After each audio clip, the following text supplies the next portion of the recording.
నా పేరు రజనీకాంత్. నేను బిజినెస్ చేస్తాను.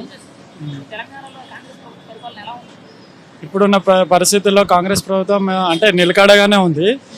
ఇంకా రాను రాను చూడాలి వాళ్ళ పరిస్థితి ఏంటంటే. ఇప్పుడు ఏంటంటే తెలంగాణలో కేసీఆర్ గవర్నమెంట్ రూల్ చేసిన తర్వాత గవర్నమెంట్ హఠాత్తుగా గవర్నమెంట్ చేంజ్ అయ్యేసరికి ఇప్పుడు రేవంత్ రెడ్డి గారికి పగ్గాలు అప్పగించిన తర్వాత మళ్ళీ అడ్మినిస్ట్రేషన్ చేసే దాంట్లో మరి కొత్తగా ఎన్నికబడిన ఎమ్మెల్యేలు కూడా క్యాబినెట్లో ఉండడము, ఆ మినిస్టర్ ఐటీ లెవెల్లో కానీ మున్సిపల్ శాఖలో కానీ అలా అనేకమైన ఉన్నటువంటి శాఖలలో వాళ్ళు ఉన్న మినిస్టర్లలో వాళ్ళు రాణించాలి.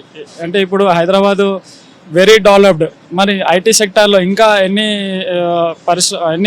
సెక్టార్లు తీసుకురావడంలో కానీ, మళ్ళీ ఉన్న తెలంగాణ ఎన్ని పరిశ్రమల్లో తీసుకురావడంలో కానీ, మళ్ళీ మున్సిపల్ శాఖలో మనం ఎంత డెవలప్మెంట్ చేయాలి, రోడ్ పరంగా కానీ, నాలాల పరంగా కానీ, వాటర్ పరంగా కానీ, ఇవన్నీ కూడా చేయడంలో వీళ్ళు గవర్నమెంట్ అనేది ఉన్న మినిస్టర్స్ అన్నీ కూడా అంటే వాళ్ళు ఒక లెవెల్లో వర్క్ చేస్తే బాగా ముందుకెళ్తారని మన ఒక అభిప్రాయం.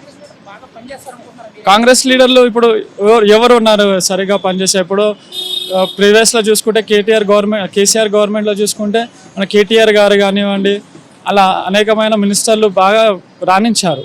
మళ్ళీ ఇప్పుడు ఉన్న పరిస్థితుల్లో కాంగ్రెస్ గవర్నమెంట్లో ఓకే పర్వాలేదు, ఇప్పుడు ఉన్న కాంగ్రెస్ బట్టి విక్రమార్క కానీ శ్రీధర్ బాబు గారు ఉన్నారు, బాగానే ఉన్నారు. కానీ ఇంకా రాణించాలి. వాళ్ళు చేసిన ప్రీవియస్లో చేసిన గవర్నమెంట్ కంటే ఇంకా మనం మెరుగుగా చేయాలంటే వాళ్ళు ఇంకా హై లెవెల్లో ఆలోచించాలి, పని చేసి తీరాలి. ఇప్పుడు వాళ్ళందరూ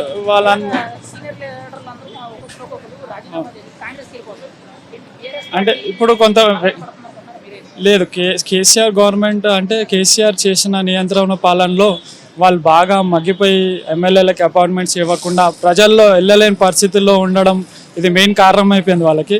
అనేది చెప్పుకోలేక తగ్గట్టు అంటే కేసీఆర్ నియంత్రణలో ఓన్ డిసిషన్ కేసీఆర్ కనుసైగల్లోనే మొత్తం కూడా గవర్నమెంట్ నడిచింది. కాబట్టి ఎలాంటి పవర్స్ లేకుండా ఇవ్వడం వల్ల కొంతమంది ఎమ్మెల్యేలు ఇబ్బందికరంగా మారి వెళ్ళడం జరుగుతుంది.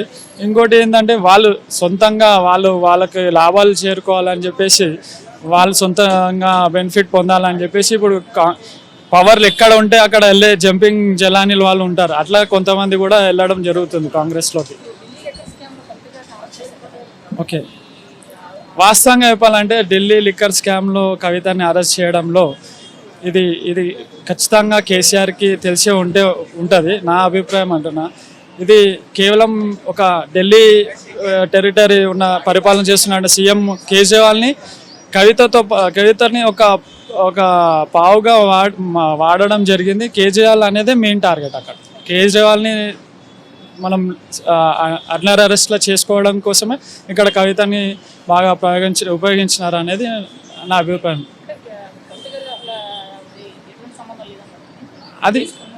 అది ముందు వెళ్తుంది కదా బయటికి. ఇప్పుడు ఏ సంబంధం లేకుండా ఒక వ్యక్తిని తీసుకెళ్లడము, ఈడీ ఆఫీసర్స్ వచ్చేసి హై లెవెల్స్ ఆఫీసర్, మామూలుగా చిన్న స్థాయి ఆఫీసర్స్ కూడా కాదు కదా, very high level ED officers. They can rule, అంటే వాళ్ళు సొంత డిసిషన్ తీసుకొని రావడం, వాళ్ళు ఖచ్చితమైన ఆధారాలతోటి వచ్చే కవితను తీసుకోవడం వెళ్ళడం జరిగింది. అలాంటి ఉట్టి ప్రూఫ్స్ లేకుండా అట్లా తీసుకెళ్ళడం నాన్ ఇంపాసిబుల్ కదా. సో ఖచ్చితంగా ఉంటుంది, పాత్ర ఉంటుంది. ఆ పాత్రలో కొంచెం ఒక పావుగా మారింది అనేది కూడా చెప్పగలుగుతాం కవిత గారు.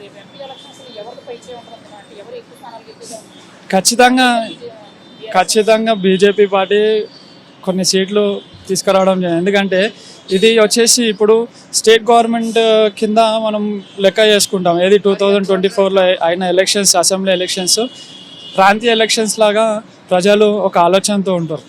సో ఇప్పుడు ఏంటంటే ఇప్పుడు సెంట్రల్లో మన దేశం గురించి ఆలోచించే సమయం ఇది. దేశం కోసం మనం ఎంత ప్రగతి తీసుకోవాలి, ఎవరు తీసుకెళ్తారు. ఇప్పుడు నరేంద్ర మోడీ గారు ఉన్న పొజిషన్లో దేశం ఎంతో పైనకి వెళ్ళిన దిశలు కనిపిస్తున్నాయి, మన దాఖలాలు కనిపిస్తున్నాయి. అది ఇంటర్నేషనల్ లెవెల్లో కానివ్వండి, మనకి ఎలాంటి డెవలప్మెంట్ 370 ఆర్టికల్స్ తీయడంలో కానివ్వండి, రామ మందిరం చేయడం చాలా బాగా చేయడం జరిగింది. కాబట్టి దేశ ప్రజలందరూ కూడా ఖచ్చితంగా ఆ లెవెల్లో ఆలోచిస్తారని నేను అనుకుంటున్నా. అదేవిధంగా తెలంగాణలో కూడా ఆలోచిస్తారు.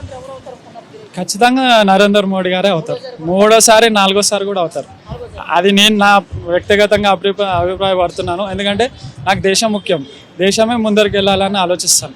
సో ఖచ్చితంగా దేశాన్ని ముందరు తీసుకెళ్ళే వ్యక్తినే మనం ఎన్నుకోవడం జరుగుతుంది. కాబట్టి నేను నరేంద్ర మోడీ గారికి సపోర్ట్ చేస్తాను.